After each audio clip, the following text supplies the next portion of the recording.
Alors l'Agence locale de l'énergie du Grand Nancy, ici, donc c'est une association, loi 1901, qui a pour objet de mettre autour de la table, de façon on va dire simple, toutes les personnes qui peuvent potentiellement parler d'énergie. Donc on est vraiment sur une structuration qui permet d'offrir un conseil gratuit et neutre à tous les types de publics. Donc ici, nous, à Nancy, on a développé différentes missions en fonction des publics qui peuvent se présenter à nous. Donc ça va être les particuliers dans les maisons individuelles, les particuliers dans les copropriétés.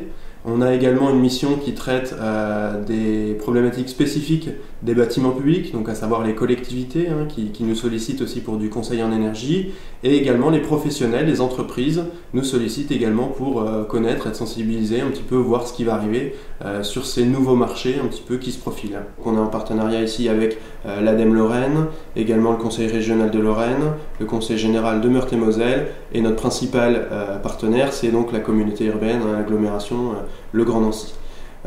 Donc on a nos conseillers qui tiennent des permanences dans un guichet unique qui est la Maison de l'Habitat et du Développement Durable. C'est une structure qui a été ouverte par la communauté urbaine du Grand Nancy en octobre 2009, qui avait vocation dans un premier temps d'offrir à l'ensemble des Grands Nancéens un espace unique où ils pourraient trouver sur un même site un certain nombre de partenaires liés à la question de l'habitat, que ce soit sur la question de l'accession au logement, sur les travaux d'économie d'énergie ou encore le logement locatif social.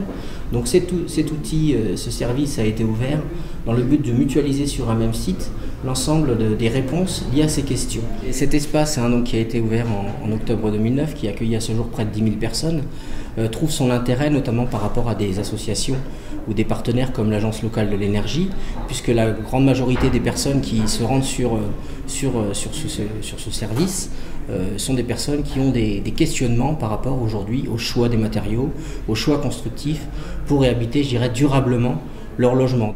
Le métier de conseiller info-énergie, c'est de renseigner les gens gratuitement et de façon neutre, c'est-à-dire indépendamment des fournisseurs d'énergie, sur tout ce qui est maîtrise de l'énergie, économie d'énergie, énergie renouvelable. On est un peu le service public de l'information de l'énergie. On va conseiller les gens en fonction de ce qu'ils nous demandent.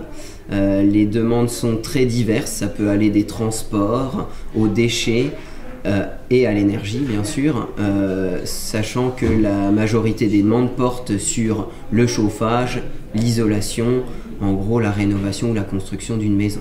Je suis venue ici pour avoir des renseignements sur l'isolation et sur les économies d'énergie que je compte réaliser sur ma nouvelle demeure.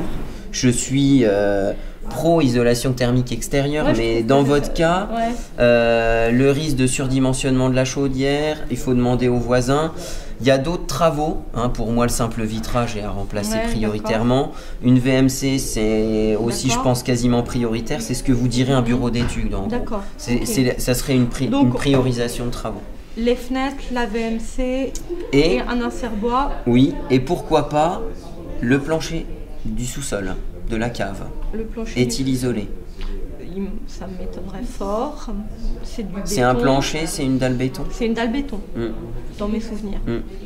Donc ça aussi, on est sur quelque chose qui sera peu onéreux, qui ne réduira pas trop les déperditions, qui augmentera votre confort. Parce qu'une dalle béton pas isolée, ça va être très froid. Oui, on a comparé une isolation par l'extérieur à une isolation plus par l'intérieur, à différents modes de chauffage. Les propriétés varient énormément en fonction des matériaux. On a des matériaux synthétiques, des matériaux minéraux, des matériaux végétaux.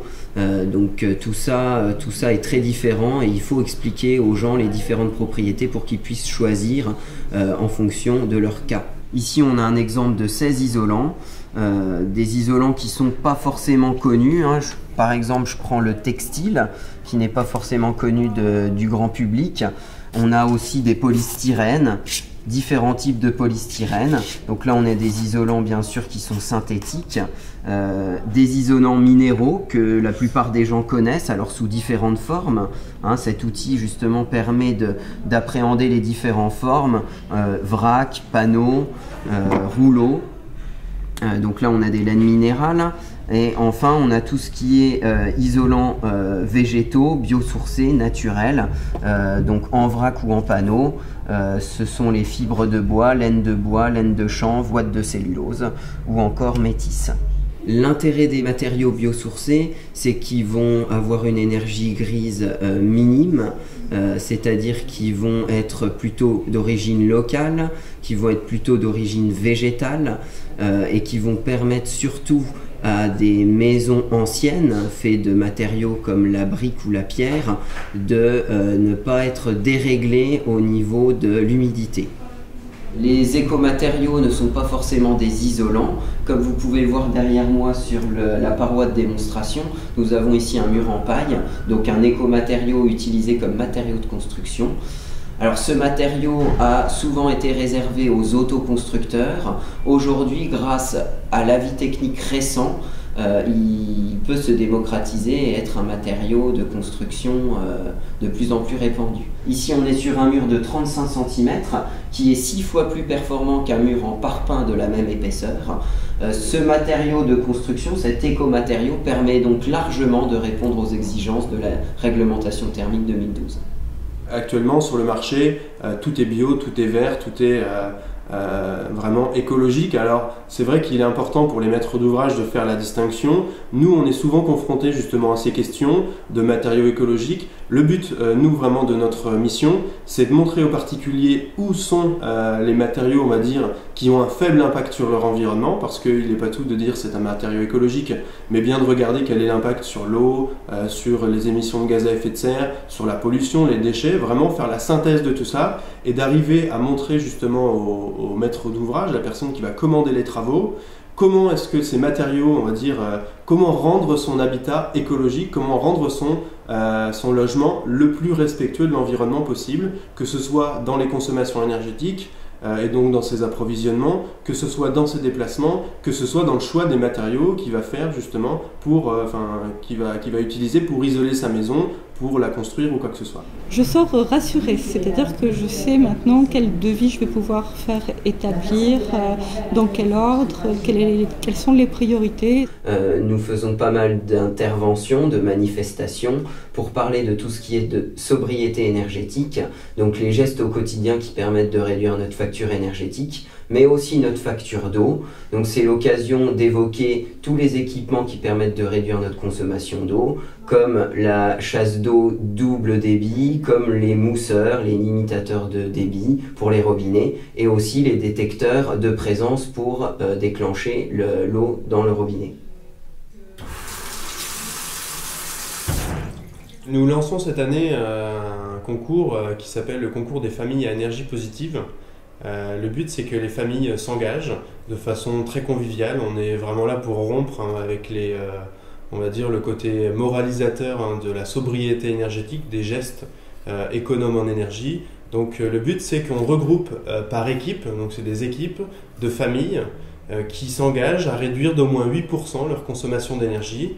L'objectif, alors le but, c'est d'être gratuit et neutre, et l'objectif pour les familles, c'est tout au long de la saison de chauffe, la saison de chauffage, d'avoir vraiment une réduction des consommations par rapport à l'année dernière. Donc on est sur un concept où on va réunir régulièrement ces équipes de famille pour voir un petit peu comment elles ont réussi à réduire leur consommation d'énergie et leur fournir au fur et à mesure du concours tout un tas d'appareils, tout un tas de conseils qui permettent justement d'aller encore plus loin dans la sobriété énergétique, dans les gestes économes au quotidien. Donc on peut retrouver un petit peu dans cette boîte qu'on va distribuer au niveau des familles, donc des appareils, une prise à bouton qui permet justement de supprimer l'éveil quand on n'en a pas besoin, mais également des dispositifs qui permettent de rendre plus étanche par exemple la porte d'entrée, les fenêtres, ce genre de choses, parce que les infiltrations d'air, c'est pas très coûteux à traiter, mais c'est très coûteux en termes de consommation énergétique quand on a des courants d'air, et surtout c'est pas très confortable, c'est ce qui nous fait souvent aller augmenter le thermostat. Voilà, donc le but c'est d'avoir vraiment une action très pédagogique, très conviviale, où on va regrouper un maximum de personnes, c'est toute la famille qui va vraiment se coacher autour de ce dispositif, de ce concours. Nous, on est là pour animer, vraiment mettre du lien justement entre les familles et puis à la fin, voir qui est l'équipe grande gagnante. l'agence locale de l'énergie du Grand Nancy fait partie, donc a été fondée en 2007. Elle fait partie d'un réseau qui est bien plus grand d'agences. En France, on a environ 27 agences locales de l'énergie. Ce réseau, c'est une fédération qui regroupe justement ces 27 agences et qui permet d'avoir une coordination nationale, un poids au niveau national justement, pour voir au niveau de ces actions comment est-ce que ça peut être coordonné par rapport aux politiques publiques. Donc on est vraiment sur un rôle d'association non pas ici militante, mais qui est bien opérationnel. Cette association travaille vraiment en lien avec tous les publics que je venais de vous dire. Le but, c'est pas d'avoir une analyse critique de ce qui se passe, mais bien les accompagner, les aider de façon très opérationnelle justement dans leurs projets, dans leurs réflexions, dans leur recherche d'informations.